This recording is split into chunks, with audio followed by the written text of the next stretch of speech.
Bismillah, alhamdulillah, wassalatu wassalamu ala rasulillah, wa alihi wa sahbihi wa man walahu bi ihsanin ila yaumiddin.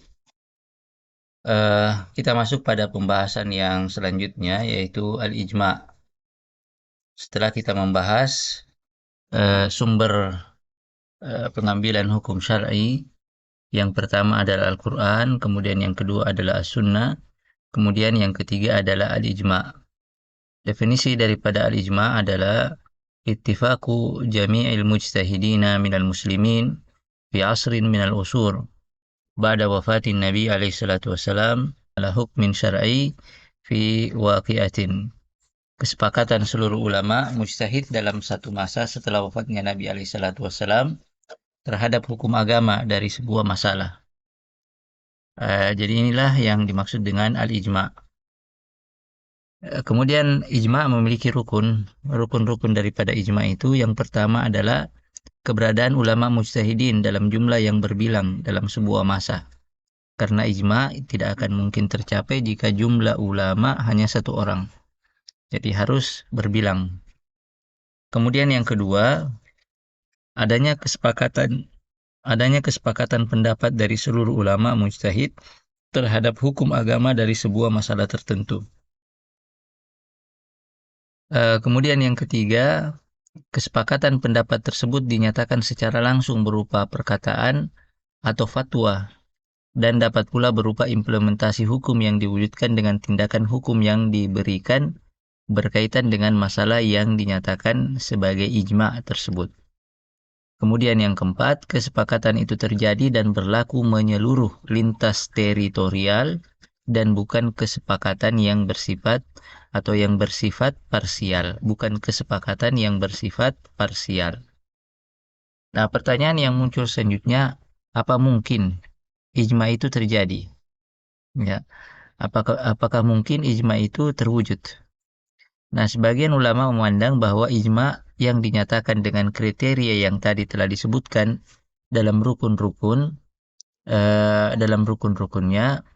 adalah hal yang tidak akan mungkin tercapai. Alasannya apa? Alasannya diantaranya adalah yang pertama, tidak adanya kriteria standar yang dapat dijadikan acuan global untuk menyatakan keberhakan seorang dinyatakan sebagai ulama mujtahid. Kemudian yang kedua, kalaupun kriteria itu telah ada dan telah ditetapkan, maka untuk menyatakan bahwa seluruh ulama mujtahid di seluruh belahan dunia telah sepakat terhadap hukum agama dari masalah tertentu, terhadap sebuah masalah dalam masalah tertentu, itu adalah hal yang sangat sulit. Kemudian yang ketiga, dan kalaupun ternyata mengumpulkan kesepakatan mereka seluruhnya dapat dilakukan, namun adakah jaminan bahwa salah seorang dari mereka yang telah bersepakat itu tidak akan menarik kembali pendapatnya dan beralih pada pendapat yang lain sebelum ia wafat?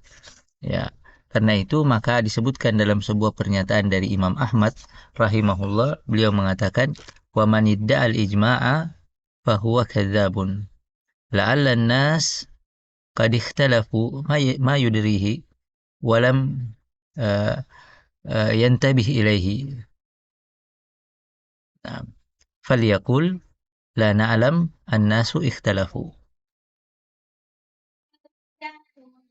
Barang siapa mengaku adanya ijma' dalam sebuah masalah, maka sungguh ia telah dusta, kata beliau. Mungkin saja beberapa ulama ada yang berbeda pandang. Lantas bagaimana ia yakin bahwa mereka telah bersepakat? Ya, kemudian beliau mengatakan jika ia ingin mengutarakan apa yang diasumsikannya sebagai ijma', maka hendaknya ia berkata, la na'lamun nas ikhtalafu. Kami tidak tahu ada seorang ulama yang berbeda pandang dalam masalah ini. Dan jangan kemudian dia mengatakan bahwasanya telah ada ijma', kesepakatan para ulama menyatakan bahwa hukum masalah fulan adalah A. Berseberangan dengan pendapat tadi, jumhur ulama berpandangan bahwa ijma' itu mungkin saja terjadi. Ya, kemungkinan-kemungkinan yang dinyatakan oleh mereka yang mengingkarinya adalah kemungkinan-kemungkinan yang telah terbantahkan oleh fakta. beberapa fakta yang dimaksud misalnya adalah fakta bahwa ulama sahabat sudah sepakat mengangkat Abu Bakar radhiyallahu taala anhu sebagai pengganti Nabi alaihi salatu wasallam. Kemudian ulama juga sepakat menyatakan bahwa minyak babi haram dan lain-lain. Fakta-fakta tersebut adalah dalil yang tidak mungkin lagi terbantahkan, ya dengan sekedar asumsi sebagaimana yang dinyatakan oleh mereka yang mengingkarinya. Selain kedua pendapat tadi, ada juga yang menyatakan bahwa ijma itu mungkin saja terjadi jika ada penetapan yang dilakukan oleh masing-masing negara terhadap orang atau tokoh-tokoh yang dinyatakan sebagai ulama mujtahid. Jadi ada standarisasi yang telah ditetapkan oleh masing-masing negara.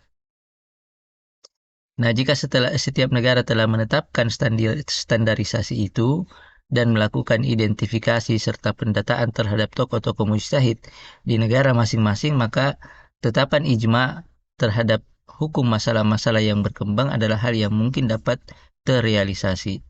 Adapun beberapa tetapan yang dinyatakan sebagai ijma oleh kelompok kedua, sesungguhnya bukanlah ijma yang memenuhi kriteria ijma berdasarkan rukun-rukun yang telah dibahas sebelumnya.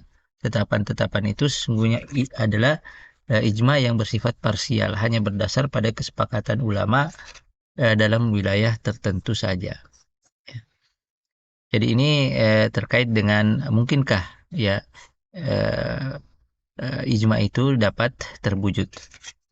Kemudian jenis-jenis ijma. Berdasarkan cara penetapan ijma, maka beberapa ulama membagi ijma ke dalam dua bagian. Yang pertama adalah ijma sahih.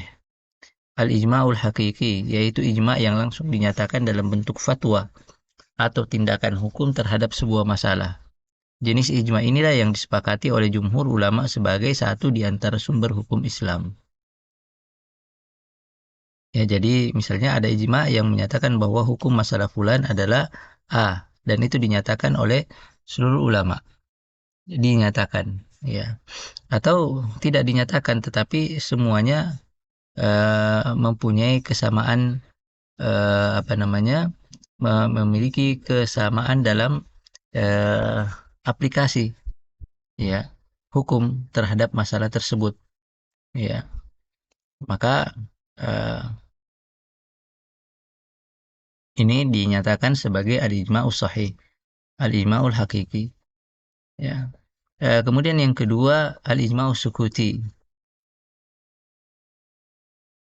Yaitu ijma yang timbul dari simpulan ulama terhadap diamnya para ulama mujtahid dari tetapan hukum ulama tertentu terhadap sebuah masalah. Diamnya mereka terhadap tetapan hukum itu diasumsikan sebagai persetujuan mereka terhadap tetapan hukum itu.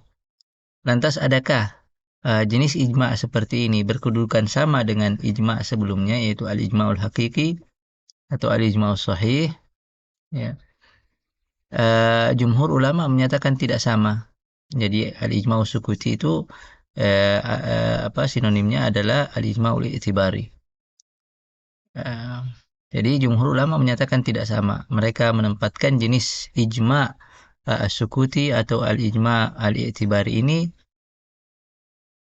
sama dengan pendapat perorangan dari para ulama.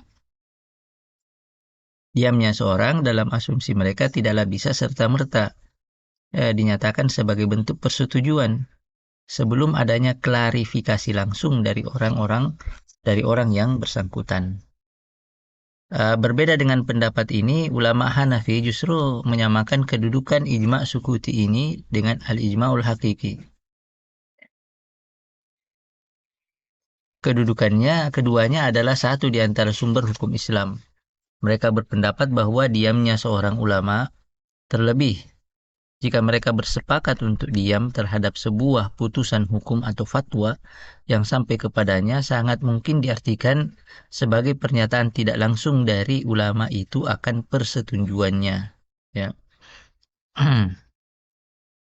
Seandainya ia tidak setuju dan tidak ada hal yang menghalanginya untuk menyampaikan ketidaksetujuannya itu, maka mustahil seorang ulama akan diam terhadap sebuah fatwa atau tetapan hukum yang tidak disetujuinya. Oleh karena itu, adanya kesepakatan para ulama untuk diam terhadap tetapan hukum atau fatwa ulama lain dalam sebuah masalah sangat mungkin diasumsikan sebagai bentuk persetujuan mereka terhadap tetapan hukum atau fatwa tersebut. Ini yang berkenaan dengan al-ijma', sumber ketiga dari sumber-sumber penetapan hukum di dalam Islam.